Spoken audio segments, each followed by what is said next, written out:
بۆیە ابن القیم بابەتێکی زۆر گەورە بۆ ئێمە ئەهروژێنێ ئەفەرمێ ئاگاتان لێبێ بە چوار شت تەداخل لە کاری خەڵکا مەکە بە چوار شت. یەکەم ئەفەرمێ بە لەحەظات واتە بە چاو تەداخل لە کاری خەڵکا مەکە، چاوە بگرە لە ئاشتی خەڵکا. هەندێک جار چاوە تەداخل ئەکا لە کاروباری خەڵکا، پێویست ناکا ئەو شتە ببینی هەر ئەتەوێ بیبینی بە دوایە ئەڕۆی. ئەی تەسەوەر کەن فزولیەتی ئێمە طبعاً ئیعلام زۆر تەئسیریە بووە، ئیعلامی پیسی ئەم چەند ساڵەی ئەخیر هەرێمی کوردستانی وێران کرد، خەڵکی کردە فزولی. بڕۆ مەسەلەن وتارە دابەزێنە بڵێ ئەم وتارە باسی نوێژی جوانە بووەکە، دەکە سەیریەکە، بڵێ ئاسەری ئەم مەلایەکە بزانە فڵانە مەسئولی چی لێ کرد، پڕۆی کرد، 1000 کە سەیرێکە، 10,000 کە، ملیۆنێکە سەیرێک، بۆ چونکە حەزمان لە فزولیەتە. بەڵێ تۆ نازانی ئەم مەلایە چ گوناهێکی گەورەی کرد، ئەبزان چەند کە سەیرێکە، چونکە حەزمان لە فزولیەتە. ئەمە ئیعلامی کوردی زۆر بە وردی دەستێک لە پشتیەوە ئیشی کردە لە میلەتە چەسپاندی. ئەگەر نامە صفەتێکی موسڵمان نییە، لە حوسنی ئیسلامی تۆ نییە. توی مسلمانی ئەهلی مزگەوت ڕەبتە بەو شتانەوە نییە، نابێت تەداخولکەی، نابێت بە دوایە بڕۆی و نابێ باسی بکەی. ئەفەرمێ بۆیە ئاگات لە چاوت بێ ابن القیم، لەحەظاتی تۆ جاری وایە تەداخولە لە کاری خەڵکە، جوڵەی چاوی تۆ و سیرکردنی تۆ تەداخولە، پێویست ناکا سیرکەی بوەستە. واللهی لە مەسەلەی نەظەری ئینسانی مسلمانە، مسلمان زۆرە بێت چاوی پارێزراوە.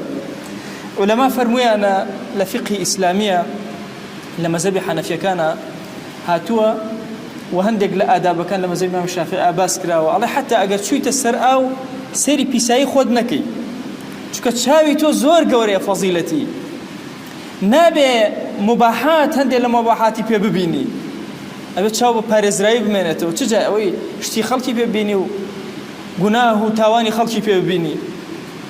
ئەوە سەقافەتی دینی ئێمە، ئەو فەلسەفەی دینی ئێمە چەند عەزیمە.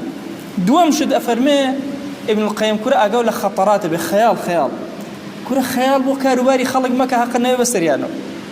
والله جاری وایە مێشی خۆت مشەوەش کردووە لە بەلەش لە کاروباری خەڵکە، کورە لەگەڵ خۆتا بژی، حەقە چێ بەسەر دراوسێکەتەوە بە خەیاڵیش لەوێ بگەڕێرەوە، هاو ماڵێک لەگەڵ تۆیە، دراوسەیەک لەگەڵ تۆیە، هاو نیشتیمانێک لەگەڵ تۆیە، بزانە خەیاڵی تۆ چۆنە ئەی موسڵمان، لەگەڵ خۆتا ئەژی خەیاڵەیە لەگەڵ خەڵکە.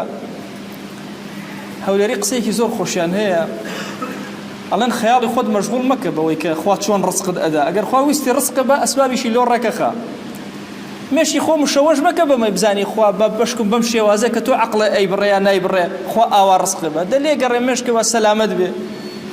واللهی لە ئەمڕۆ لە هەموو کاتە زیاتر پێویستمان بە ئەمن و ئاسایشی خەیاڵمان هەیە، کە ئەمن و ئاسایشی خەیاڵی هەمومان تێک چوو، مێشمان ئەچێ بە 1000 لایە، بەینەما هیچ ڕەبتی بە تۆ نییە مسڵمان، لەگەڵ خۆتا بژی، لە ژیانی خۆتا بژی.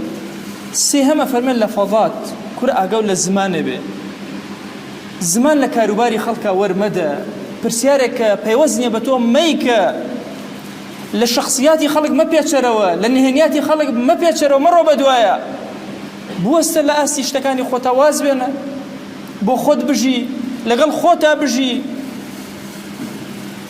ئەخیر دانیانە فەرمێ ئاگاو لە حەڕەکاتێ بێ، هەر هەنگاوێک جاری وای هەنگاو ئەنێ فیما لا یعنیک، هەنگاو ئەنێ بۆ شوێنەکە ڕەبتی بە تۆوە نییە، جاری وای مانووە بێ بۆی بزانی براکە و چی هەیە، خزمەکە و چی هەیە، کورە دەلێ گەڕە بە خەڵک بۆ خۆی بژی، تۆش بە سەلامەت بژی.